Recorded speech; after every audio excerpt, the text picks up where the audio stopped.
जस्तजू के सफ़र पे निकले दोस्तों, आपकी क्या राय है कि बड़े मुल्क ज़्यादा बेहतर और कामयाब होते हैं या छोटे मुल्क? जिस दुनिया में हम रहते हैं यहाँ ममालिक की तादाद रोज़ बरोज़ बढ़ रही है। 7 दहाइयाँ पहले दुनिया में 60 ममालिक हुआ करते थे, अब तकरीबन 200 के करीब हैं। इसका मतलब ये हुआ कि मुल्कों का साइज़ छोटा होता जा रहा है। आपकी क्या राय है? रोज़ बरोज़ के बढ़ते मुकाबले में छोटे मुल्क अपना वजूद बाकी रख सकेंगे? जब हम छोटे मुल्क की बात करेंगे तो ऐसा मुल्क जहां की आबादी 1 करोड़ से कम है।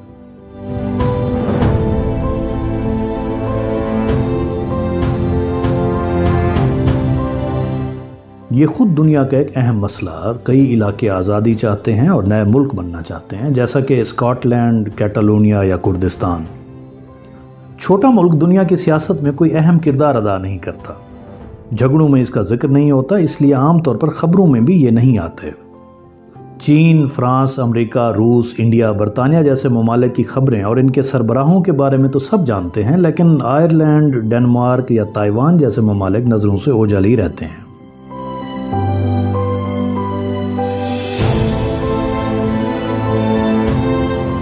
लेकिन सच ये है कि इसके बावजूद पिछले 30 बरसों में छोटे ममालिक बड़ों की निस्बत हर लिहाज से बेहतर परफॉर्म कर रहे हैं। जब दुनिया में कोई भी रैंकिंग जारी होती है, खा वो अमारत की हो, खुशी की, नए काम करने की, कारोबार में आसानी की, महफूज तर होने की या कोई भी और, छोटे ममालिक आम तौर पर सबसे ऊपर रैंक होते हैं। इस वक्त जीडीपी के लिहाज से दुनिया के 10 अमीर तरीन ममालिक में से 9 मुल्क छोटे हैं और 9 में से 8 की आबादी 60 लाख से भी कम है, यानी लाहौर की कुल आबादी का भी निस्फ। अगर कुव्वत ख़रीद का इंडेक्स देखें तो सूरत हाल और भी गंभीर हो जाती है। इस फहरिस्त में से पहले 14 ममालिक छोटे हैं और ये छोटे मुल्क बहुत मुख्तलिफ तरह के हैं। कुछ का साइज़ छोटा है जैसा कि सिंगापुर, जबकि कुछ बड़े रकबे वाले हैं जैसा कि फ़िनलैंड। कुछ मादनी वसाइल रखने वाले हैं जैसा कि कतर, जबकि कुछ के पास वसाइल नहीं जैसा कि आयरलैंड। कुछ ज़रई हैं, कुछ मालियाती सेक्टर वाले, कुछ गुंजान आबाद, कुछ कहीं कहीं आबादी वाले। ये दुनिया के हर खित्ते में है। इनमें सिर्फ एक चीज़ मुश्तरक है, इनकी आबादी का कम होना। Iceland, New Zealand, Singapore, Luxembourg, Norway, Ireland, मुत्तहिदा अरब अमारात, ब्रुनाई, डेनमार्क, ऑस्ट्रिया वगैरह।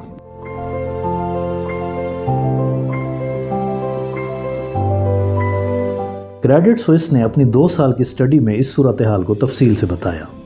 न सिर्फ छोटे मुल्क अमीर हैं, बल्कि इनमें दौलत की तकसीम भी ज़्यादा मसावी है और माशरती तौर पर भी ये बेहतर है। ये मुल्क सेहत और तालीम पर दूसरों से ज़्यादा खर्च करते हैं, करप्शन कम करते हैं, कर्ज कम है, बजट का खसारा कम होता है और टैक्स की शरह भी कम है। इनकी मालियाती मार्केट या स्टॉक एक्सचेंज को पिछली कुछ दिहाइयों में देखें तो वो बड़े मुल्कों से बेहतर परफॉर्म करती नज़र आती हैं।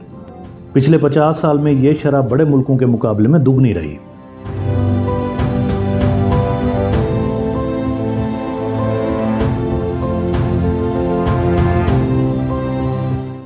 अब असल सवाल कि आखिर इन मुल्कों की ताकत है क्या?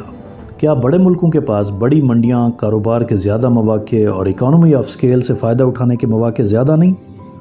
सबसे पहले एक चीज़ की वजाहत, कभी भी किसी चीज़ के पीछे एक वजह नहीं होती, लेकिन इन मुल्कों की सबसे बड़ी ताकत इनकी कमज़ोरी है।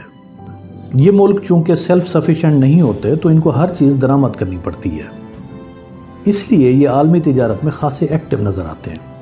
ये इनकी मजबूरी है और जब कोई मुल्क चीज़ें ख़रीदने की मार्केट में होता है तो चीज़ें बेचने की मार्केट में भी इनको दूसरों के साथ टफ मुकाबला करना पड़ता है और आलमी मालियाती मार्केट के उतार चढ़ाव से ये ज़्यादा मुतासिर होते हैं।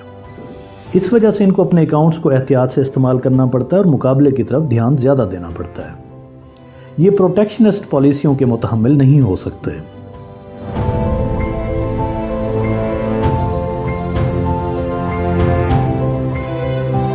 दुनिया में सबसे ज़्यादा ग्लोबल ममालिक की फहरिस्त में पहले 25 में से 21 ममालिक छोटे मुल्क हैं। ग्लोबल मुल्क ऐसा मुल्क होता है जहां लोग, सरमाया और माल सबसे आसानी से आ और जा सकता हो। इस मामले में वो छोटे मुल्क जो तरक्की पजीर हैं वो भी बड़े तरक्की याफ्ता ममालिक से बहुत आगे नज़र आते हैं। कारोबार करने के इंडेक्स में आसानी के एतबार से पहले 25 में से 16 छोटे मुल्क हैं। इनमें मैसिडोनिया, एस्टोनिया, जॉर्जिया, मुत्तहिदा अरब अमारात और आइसलैंड जैसे ममालिक फहरिस्त के लीडर्स में शामिल हैं। सियासी स्ट्रक्चर सादा होने की वजह से इन मुल्कों में ब्यूरोक्रेसी कम होती है اور یہ بڑی حکومت افورڈ کرنے کے اہل بھی نہیں ہوتے۔ اس وجہ سے یہ زیادہ لچکدار اور زیادہ آسانی سے مقابلہ کرنے کے قابل ہوتے ہیں۔ اگر کسی کا خیال ہے کہ چھوٹے ملک ہیں ہی وہی جن کا تعلق دنیا کے امیر علاقوں سے ہے یا ہمیشہ سے امیر تھے، تو ایسا ہرگز نہیں۔ سنگاپور اور آئرلینڈ صرف چند دہائیاں قبل اپنے علاقے کے غریب ممالک ہوا کرتے تھے اور اب دنیا کے امیر ترین ممالک میں شمار ہوتے ہیں۔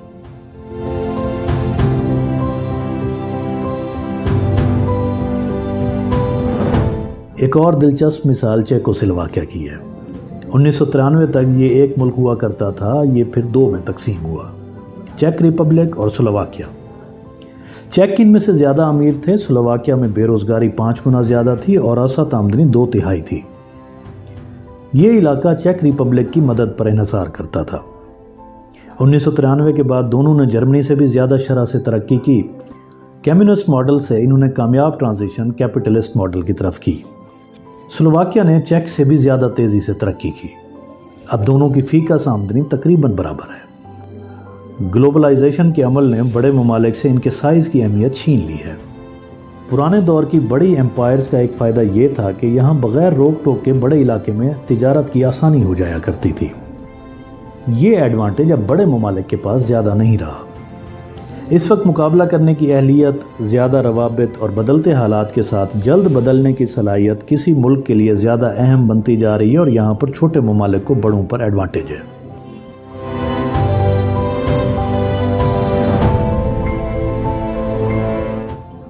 اس وقت دنیا کی معاشی ترقی کے پیچھے یہ چھوٹے ملک ہیں یا پھر بڑے شہر جیسا کہ new York, Hong Kong, Macau, Jakarta, London وغیرہ۔